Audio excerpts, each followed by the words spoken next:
கிருஷ்ணகிரி மாவட்டம் ஊத்தங்கரை அருகே தோட்டத்து வீட்டில் வசித்து வந்த 70 வயதான முதியவரை அடித்தே கொன்ற மர்ம நபர் அவரது மனைவியை பாலியல் வன்புணர்வு செய்த கொடூர சம்பவம் அதிர்ச்சியை ஏற்படுத்துகிறது.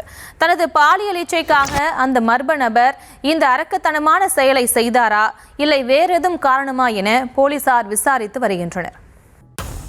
நடுநிசி நேரத்தில் அரக்கன் போல வந்த மர்ம நபர் முதியவரின் ஒச்சந்தலையில் ஓங்கி அடித்து கொன்றுவிட்டு அவரது மனைவியை தூக்கிச் சென்று பாலியல் வன்கொடுமை செய்த சம்பவம் நடுநடுங்க வைக்கிறது. கிருஷ்ணகிரி மாவட்டம் ஊத்தங்கரை அருகே தோட்டங்களுக்கு அருகாமையில் உள்ள வீட்டில் தனியாக ஒரு முதிய தம்பதியினர் வசித்து வந்தனர். அவர்களின் மகள்களுக்கு திருமணமாகி கணவன் வீட்டில் உள்ள நிலையில் மகன் கோவையில் பணிபுரிந்து வந்ததால் அந்த முதிய தம்பதியர் தனியாக வசித்து வந்தனர். இந்நிலையில் இரவு உணவருந்திய பின்னர் கணவன் வீட்டுக்கு வெளியேயும் மனைவி வீட்டுக்குள்ளும் தூங்கச் சென்று விடவே நள்ளிரவு 12 மணிக்கு மேல் அந்த வீட்டு பக்கம் மர்ம நபர் வந்ததாக தெரிகிறது.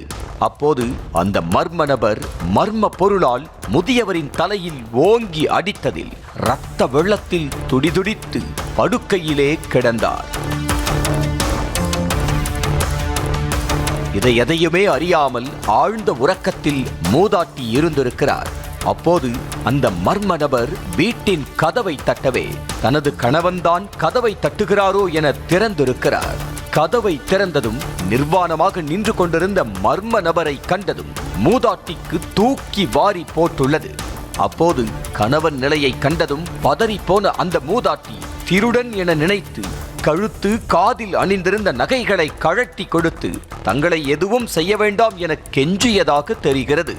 அதற்கு நகையெல்லாம் வேண்டாம், நீதான் வேண்டும் என வயதில் மூத்தவர் என்றும் பாராமல் கூசாமல் பேசியதோடு அவரை படுக்கரைக்கு தூக்கிச் சென்றதாக சொல்லப்படும் நிலையில் தகாத முறையில் நடந்து கொண்டார்.